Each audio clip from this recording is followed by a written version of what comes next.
Yan, good day mga pare ko. Yan, chinek natin itong grinder worm culture natin. Yan, makikita natin madami na naman. Kahapon, kagabi, nag-harvest tayo. Ang lakas umubos ng dog food o cat food itong mga to. Kalalagay lang natin yan, meron na naman. Hindi natin i-harvest yan. Yan, sa mga nagtatanong pala kung ano yung mas magandang ipakain, Chubifex ba o grinder worm? Actually, mas mataas ang protina ng grinder worm.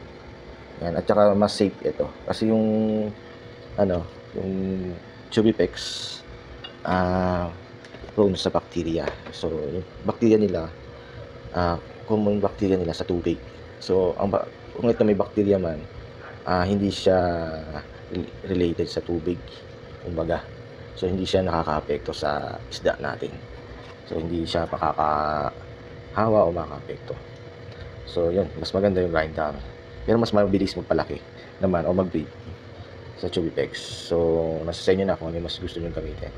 Sa akin kasi, nag-switch tayo dito dahil na-virus tayo sa sa Chubifex. Ayan. Dito natin papakain ito. So, nadala na tayo. Mas maganda na siya. So, kung lagi lang din naman natin pakakainin ng grinder to, mas lalaki to. Same lang sa Chubifex, pero mas safe. Ayan. So, papakita ko sa inyo yung research about Grindal tsaka comparison sa Chubifex. Ito yung natin, na-research natin. So, ito yung specs mga pare ko, 70% protein, 10% fat, carbohydrates. Sa Chubifex naman 50 to 60% ang protein at fat halos parehas lang. Yun lang, meron siyang crude fibers sa Chubifex na 2 to 5%. Yun yung nagpapabilis lumaki dahil mas maganda yung digestion nila.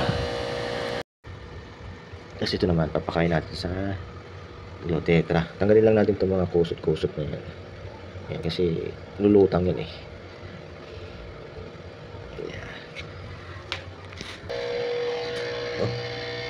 Yan.